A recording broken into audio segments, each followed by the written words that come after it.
अध्यक्ष महोदय, मैं आपका धन्यवाद देना चाहता हूं। देश के बहुत महत्वपूर्ण सवाल पर आपने मुझे पूछने का समय दिया है। अध्यक्ष महोदय, ये सरकार किसी और का रिकॉर्ड बनाए ना बनाए, लेकिन पेपर लीक का रिकॉर्ड जरूर ये सरकार बनाएगी। अध्यक्ष महोदय, मुझे इसके बैकग्राउंड में नहीं जाना है कि पूछें। अध्यक्ष महोदय, मुझे बैकग्राउंड में नहीं जाना है कि कब, कैसे, किस संस्था को बनाया गया है। पूरे देश के छात्र इस पे आंदोलित थे। लगातार अखबार और सीबीआई की जांच के बाद चीज़ें सामने आ रही हैं, लोग पकड़े जा रहे हैं, जेल भेजे जा रहे हैं। मैं अध्यक्ष महोदय आपके माध्यम से पूछना चाहता हूं मंत्री जी से, क्या सेंटर वाइज जिन बच्चों को सबसे ज़्यादा नंबर मिले हैं, क्या उसकी सूची जारी करेंगे?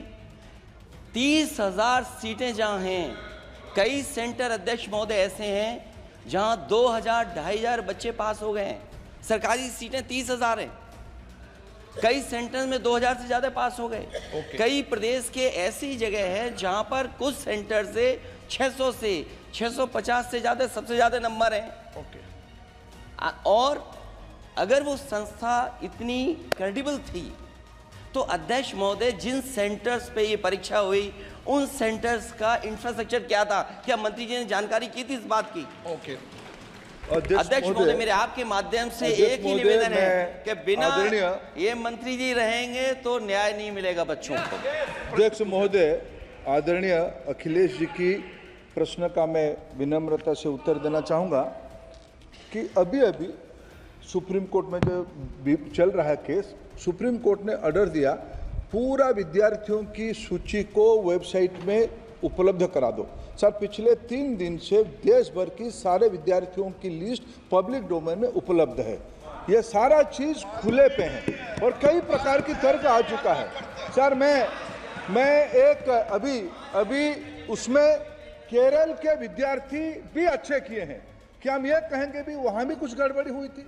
ऐसे आरोप करना, मैं देश की ग्रामीण इलाका, देश की एसटी इस बार सबसे अच्छा परफॉर्मेंस करने वाले देश की एसटी ग्रामीण बैकग्राउंड आर्थिक पिछड़े लोगों की है। क्या हम उनकी मेधा को हम चुनौती देते हैं? और बाकी रहा क्वेश्चन पेपर लीक की, सर मैं शुरू से मेरा एक स्टैंड रहा, राजनीति नहीं करना, लेकिन अखिलेश जी जब वहाँ दायित्व में थे उस सूबे की, सर सारे सूची है कितने बार उत्तर प्रदेश में क्वेश्चन पेपर लीक हुए हैं। It's obvious to the whole country that there is a very serious problem in our examination system. This is not just a question of NEET, it is in all the major examinations. Now, the minister has blamed everybody except himself. Sir, with full responsibility, I would like to submit in front of House, through you, sir, there is no evidence of paper leak in last 7 years in any numbers.